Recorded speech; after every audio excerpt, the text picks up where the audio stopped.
Boa tarde a você que está em casa. Quem não almoçou, vale o bom dia. O tempo é muito bom em Balneário Camboriú.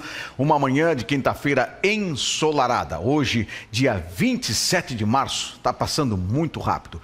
E, coincidentemente, hoje, 27 de março, é o dia do circo. E o pior é que, muitas vezes, eu e você nos sentimos num verdadeiro circo. E o pior de tudo é que, às vezes, nós acabamos sendo confundidos como se fôssemos os palhaços, que acabam sendo a maior atração de um circo. Obviamente, nosso maior respeito a todos os artistas circenses que nesses dias comemoram o dia do circo. O circo tem toda uma magia e marcou a história de muitas pessoas. Hoje a gente tem, tecnologicamente, o Circo de Soleil, que é um dos mais modernos do mundo. Vamos conhecer o que é notícia no TVC News desta quinta-feira. Camboriú realiza feira cultural em comemoração aos 141 anos.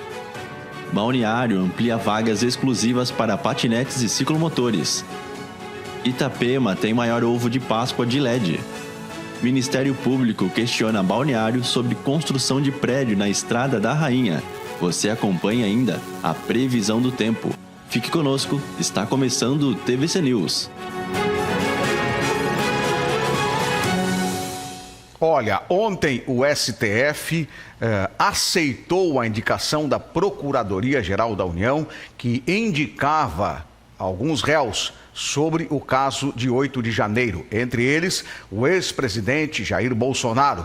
Para falar sobre a decisão de ontem, nós convidamos um dos deputados federais que é mais conhecidos da direita, do PL do Rio de Janeiro, onde é o reduto eleitoral do presidente Jair Bolsonaro. Está conosco aqui o deputado federal Carlos Jordi. Boa tarde, deputado. Boa tarde, Saul, todos os amigos que nos assistem na TVC Panorama.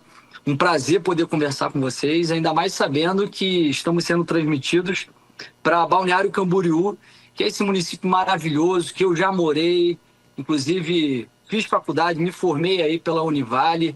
Eu, quando fui candidato a prefeito de Niterói, fui para o segundo turno, eu sempre dizia que eu queria transformar Niterói na Balneário Camboriú do estado do Rio de Janeiro. E eu tenho certeza que um dia ainda viverei, ainda vou morar novamente nesse município maravilhoso. Olha, a gente não sabia que o senhor tinha residido aqui, mas que bom, o senhor conhece a terra. Só que não só Balneário Camboriú, mas Camboriú também está lhe assistindo, Itapema, a região inteira, e em Florianópolis, em 14.1, na Grande Florianópolis, todos estão assistindo a sua entrevista. Na verdade, as pessoas todas estão preocupadas e querem saber o que vai acontecer daqui para frente. O ex-presidente Jair Bolsonaro passa a ser réu naquela ação do 8 de janeiro. O que ocorre agora no rito? Agora que foi aceita a denúncia, Bolsonaro e mais 7 acusados, formalmente acusados, são considerados agora réus e agora haverá, de fato, o seu julgamento. O julgamento dessa semana, inicialmente foi sobre as alegações dos advogados, questionamentos quanto a legalidades e inconstitucionalidades, e que foi tudo rejeitado de forma sumária pelos 5 ministros que, ao meu ver, 3 deles são suspeitos, e logo em seguida, no dia seguinte, foi aceita a denúncia contra Bolsonaro e esses 7 que são considerados um núcleo crucial de um golpe que nunca existiu. Então, nos próximos dias, nós vamos acompanhar como será esse julgamento, que, na verdade, nós todos já sabemos como será. Esse não é um julgamento jurídico, é um julgamento político forjado, feito por um tribunal de exceção. E por que é um tribunal de exceção?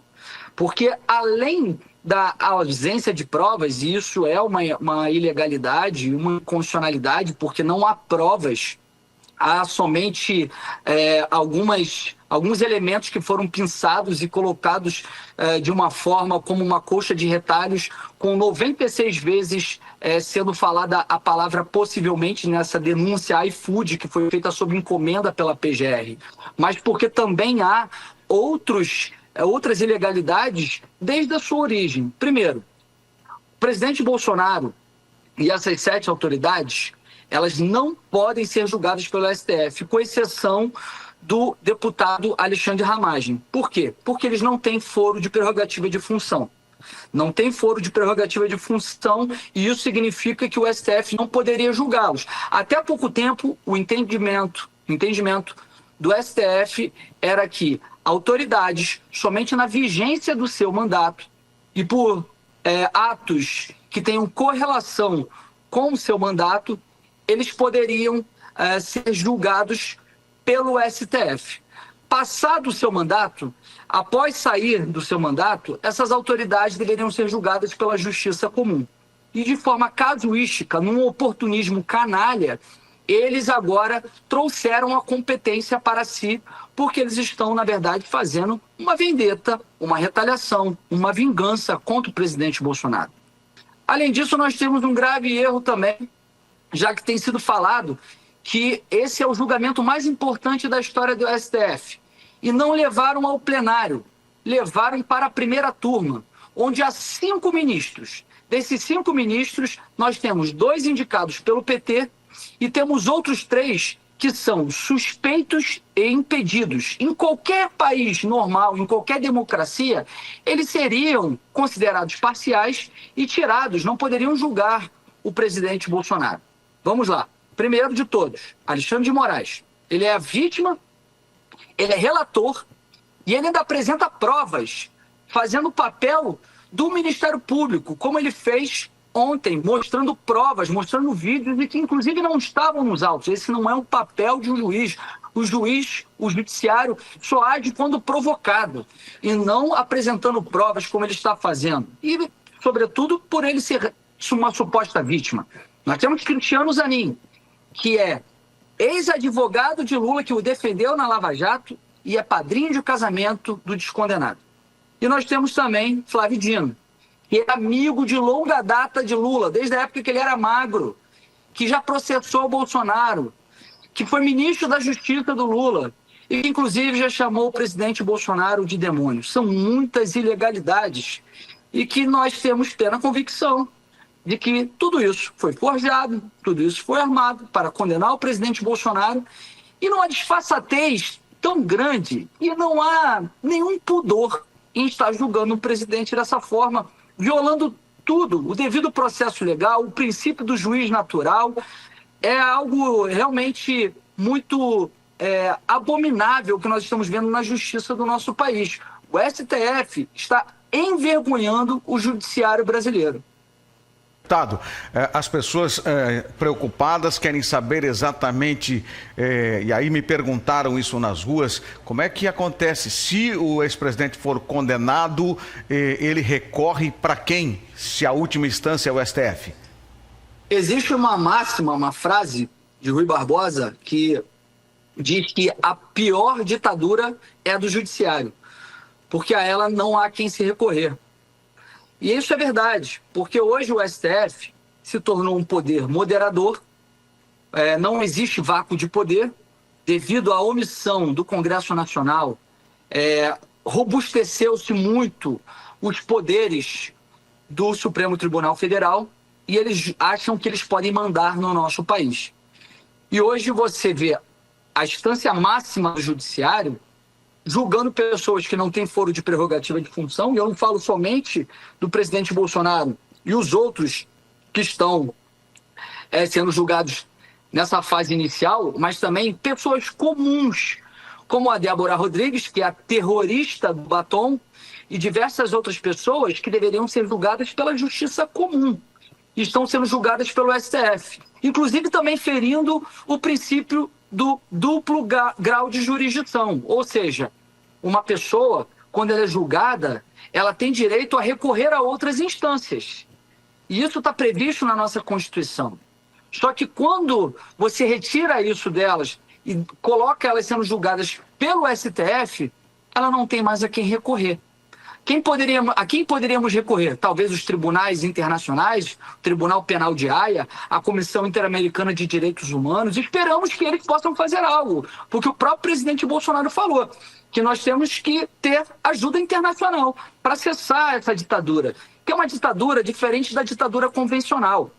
as ditaduras convencionais, elas são tomadas à força, são tomadas com tanques, são tomadas por alguma autoridade, geralmente que já esteja buscando estar no poder. Hoje nós vemos uma ditadura que foi feita através do judiciário e que tem um verniz de legitimidade, porque a pretexto de defender a democracia, eles vêm destruindo a nossa democracia e vêm tomando decisões sem que ninguém possa mais fazer nada. O executivo hoje está ao lado dele, eles governam o país num consórcio. Mas quando era o presidente Bolsonaro mesmo, nós ficávamos de mãos atadas. Tanto o executivo quanto o legislativo não podia fazer nada. O legislativo hoje, infelizmente, quem tem um antídoto para poder fazer alguma coisa e corrigir esse rumo que está nos levando para o precipício da ditadura, que já nos levou, na verdade, mas está cada vez mais recrudescendo isso, seria o Senado Federal. E o mecanismo do Senado Federal para promover impeachment do ministro do Supremo está se tornando obsoleto, porque hoje o Senado Federal não temos maioria, não temos um presidente que seja realmente uma autoridade que queira reivindicar o protagonismo do Congresso Nacional, do Parlamento, e restabelecer o equilíbrio na República e defender de fato a democracia. Então nós precisamos aguardar até 2026, eleger mais senadores e ter um presidente do Senado para que possa novamente fazer valer a lei, a legislação, a Constituição e dar um basta nessa tirania que vem sendo cometida pelo STF. Tá certo, olha, deputado Carlos Jordi, nós vamos seguir acompanhando. Qualquer coisa, a gente te aciona aí em Brasília. Muito obrigado e estamos aguardando o seu retorno aqui a Balneário Camboriú, especificamente no nosso estado, que é Santa Catarina. Eu agradeço muito, com certeza irei. Eu, inclusive, me casei com a minha esposa em Balneário Camboriú, no Estaleirinho, e em breve estarei aí novamente, porque amo muito esse município maravilhoso. Um abraço, pessoal. Um abraço, muito obrigado. Nós vamos seguir repercutindo ao longo ainda desta semana sobre esse caso da condenação. Ele vira réu, espera o julgamento e provavelmente, pelo menos as alas do núcleo duro do ex-presidente Bolsonaro aguardam uma condenação ainda talvez dentro desse ano de 2025. Uma feira cultural está acontecendo para comemorar os 141 anos de Camboriú. No primeiro final de semana, em comemoração aos 141 anos do aniversário de Camboriú, a Fundação de Cultura do município preparou uma tarde especial para os moradores e turistas que visitarem Camboriú. Vai ser um domingo maravilhoso, um domingo na praça, porque vai acontecer na Praça das Figueiras, que fica bem no centro da nossa cidade, do lado da Igreja Matriz. No período da manhã, a gente já tem evento de ciclismo, evento da Secretaria da Educação, evento com ginastas ali na praça. E daí, a partir das 13 horas, a gente começa com apresentações musicais, apresentação de dança. A feira inicia após a finalização do passeio ciclístico, que acontece durante a parte da manhã e que segue a Trilha do Jacaré. Durante o dia, a praça estará repleta de barracas com artesanato e muita gastronomia local. Nós queremos convidar a todos os moradores aqui de Camboriú e até das cidades vizinhas para que venham participar, para que venham comemorar conosco. Vai ser um dia muito agradável aqui na feira. A programação do dia finaliza com a premiação dos vencedores do concurso cultural de fotografia, poesia, redação e pintura em tela. Muito bom. 12:15, a gente vai fazer um intervalo. Depois do intervalo, Itapema tem o maior ovo de Páscoa de LED do mundo. E ainda, o Ministério Público está questionando a Prefeitura de Balneário Camboriú sobre a construção de um prédio que vai mudar o visual da Estrada da Rainha.